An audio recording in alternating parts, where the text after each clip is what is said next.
last year there was a bit of sort of rumour and innuendo, going around about me possibly returning back to Victoria, and I went to the footy club about a month out from the season finishing and just sort of said to them that my intentions were to eventually get back to Victoria. It wasn't necessarily going to be right here, right now, mainly because Victoria is sort of home to me, and I was only ever seen my time in Brisbane as temporary. And I wish it was a little bit longer, because obviously my dad would still be here, but it was cut short, and obviously that presented me with a lot of challenges. Yeah, I don't regret any of it, to be honest. I was able to spend the last 4 years with my father, who died 13, 14 months ago now.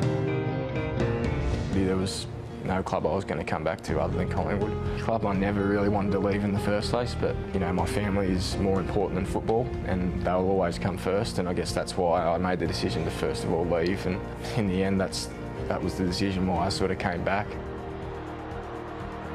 I think my last year was 2014, and I didn't have a wife, and I didn't have 2 children, so put on a different jersey for 4 years and then came back, and then to put the Collingwood back on again just felt right. It felt like I was back home, and it was an awesome feeling, and one that I'll look back on when my footy career's finished. Dayne Beams, Premiership player in 2010 with the Magpies, is our special guest this evening. It's been an interesting footy journey for you, Dayne. Thanks for joining us tonight. Yeah, no, thanks for having me, guys. Can I go back to your decision to leave Collingwood and the emotion attached to that, with your father being unwell? I'm told that it was a teary thing to go. You sat in the President's office, and there were a few tears that day. Can you take us back to then? Yeah, well, first of all, I sat down with the coach, which is Bucks, obviously, and just made him aware of my intentions and what I was feeling, and the decision I'd made. Fully understanding that I was still under contract, so nothing was going to be concrete. And then from there, I went and spoke to the press, sat in his office, and spilled it all out on the table as to what was going on, and the reasons for me wanting to get back to Queensland. And it was really good in the end. It was pretty smooth. There wasn't a lot of hiccups. I guess it was always going to drag out until the last sort of couple of days. I guess from a club perspective, you need to make sure that the club's doing everything to try and keep me. But I think the deal got done in the end, and both teams have compensated fairly, I thought. 4 years later, you have another tough decision to make, Dayne. We're going to get the tough stuff out the way first, because you're at the best and fairest last year for the Brisbane Lions. And let's go back and have a listen to what Dayne Beams had to say to his teammates at that stage. I've had some struggles through the year, and I'll be honest with you, I've thought about going back to Melbourne, and obviously those discussions happened, and I'm not going to lie to you, they were thoughts that went through my head. But the one thing I kept coming back to was this group and you blokes, and I bloody love yous, I really do. I used to say to Kelly all the time, I didn't really know I fitted in the group when I first came here, but like I said, the last 6 months have been unbelievable, and I've been able to connect with you on such a deep level, and I can't wait to see us progress as a footy team and a footy club and have some success, because I know it's just around the corner, and that was a really driving factor in me wanting to stay here and stick around. So Dayne, 3 weeks after that speech, you did change clubs. What happened between then and when you did the trade? Oh, well, looking back at that speech, in hindsight, I probably would have worded things a little bit differently. At the stage of that speech, I was still a Brisbane Lions player, and I was under the illusion that I was staying at the club. The club had made that sort of pretty clear to me that they were going to hold me to my contract. So all the other stuff that I said was completely true. I do love that playing group. They supported me through some really tough times, and it was just probably those a few words, when I said my decision and then the want to stay. It was probably those things that, looking back at it, I probably should have just reflected on the year that was, and then obviously the year that was going to present itself the following year. So I don't regret anything that I said about the boys in the playing group, because I felt like my connection with them grew dramatically through that year, because obviously I endured some pretty tough situations with my father passing away. So I've got no hard feelings towards that footy club. I still talk to a lot of those guys. I even sent Chris Fagan a message a few weeks back just congratulating them on the start to the year. So we're not on any bad terms or anything, and I'm loving seeing them do well. I think they've won 5 games, which is what we won last year. So it is nice to see them doing well. I want to ask you about Nathan Buckley. You had him for a few years before you left. You've come back 4 years later. How different is he? I've been really impressed. To give you an example, I think Bucks is... Did you have a good relationship before you left with Bucks? Yeah, I did, but I think it could have probably been better, if I'm being honest. But that wasn't the driving factor, like a lot of people are trying to make it out to be. And I think that's pretty clear now. And I wouldn't have come back to Collingwood if those rumours were true. And I think Bucks got the best out of me. I won a Copeland Trophy under Bucks. So he was able to get the best footy out of me. And the way he is now, he's just... I think he's more in touch with his emotions and his feelings. Even I said, use an example, and I hope he doesn't mind me using this, but before the game on the weekend, our pre-game speech, we touched on a few things that we spoke about Port, and we just touched on them briefly, but the majority of his pre-game speech was about Kyron and his family, the young boy that is terminally ill, and the club did a super job, and all the boys did an amazing job of supporting him. But his speech was around, how lucky we are as individuals and players to be doing what we're doing. And I think that speaks volumes of Bucks and how he's changed a lot. And I'm really loving that side of him. He's quite intact with his emotions and his feelings now, and he expresses that to the playing group, which is quite hard to do. I've been in those situations before where you put yourself in front of the group and talk about things that are quite emotional. It's a vulnerable situation to be in. So I've got great admiration for the way he's been able to do that this year. The suggestion was that he broke up the Rat Pack deliberately. And did you have to meet with Bucks one-on-one before the trade went through late last year to clear the air? Yeah, well, I spoke to Bucks. Coming back. Yeah, I called Bucks once because it all unfolded really late. So I gave Bucks a call once I got wind of the fact that it could be a possibility, and Brisbane were entertaining the idea.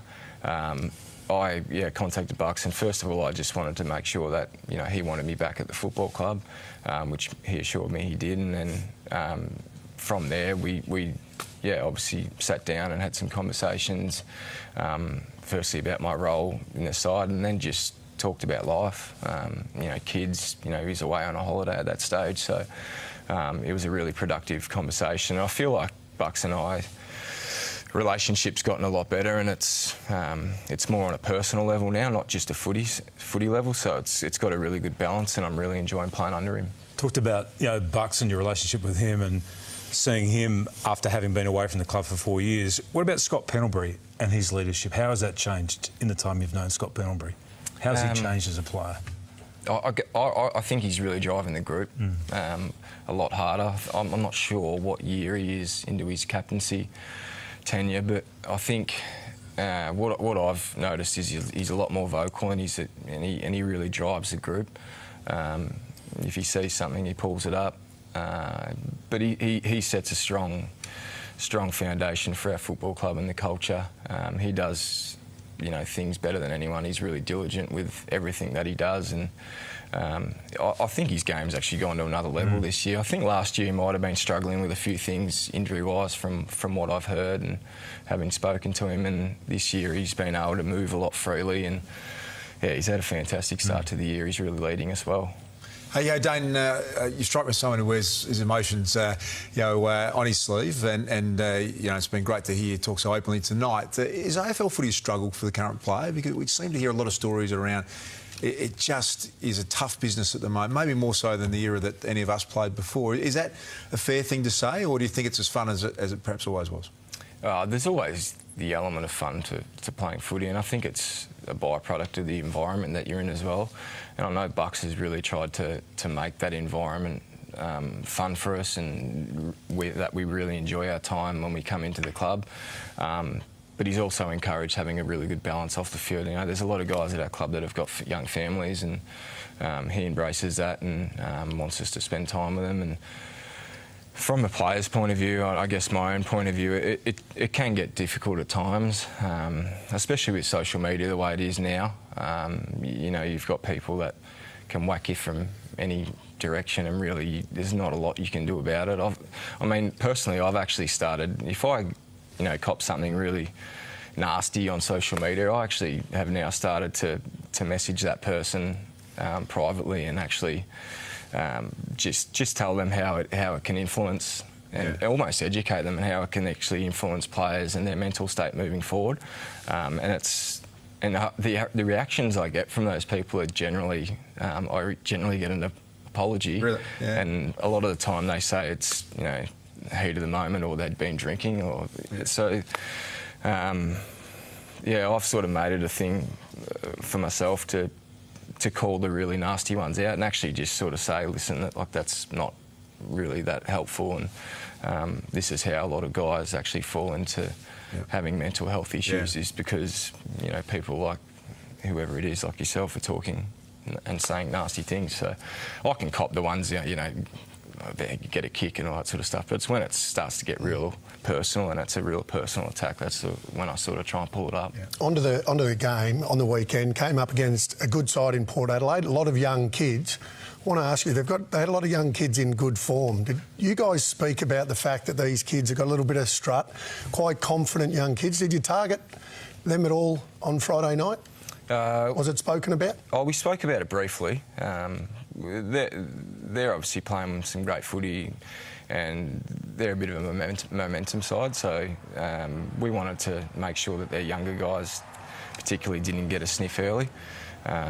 And I don't think the physical stuff wasn't really there. I think all we needed to do was start well, and which we did. I think we kicked 7-4 maybe in the first quarter to their 3 points. So I think that naturally, as being a young player before and having been on the end of some of those beltings, that automatically sends you back into your shell a little bit. Yep. So the physical side of things, we didn't have to really worry about that too much. We just let our footy do the talking in that first quarter. After the game, with some magnificent scenes with young Kyron Maguire, who'd been at the club, it looked like a really genuine reaction from the playing group that he'd had an impact on you during that week. Yeah, well, he spent some time at the footy club during the week, and it was a really beautiful thing to have him at the football club, but it was also really tough to watch this young kid terminally ill. Like, being a parent myself, it was, I found it really hard to even look at the young fella, like, because I don't think he wouldn't even know what's ahead of him.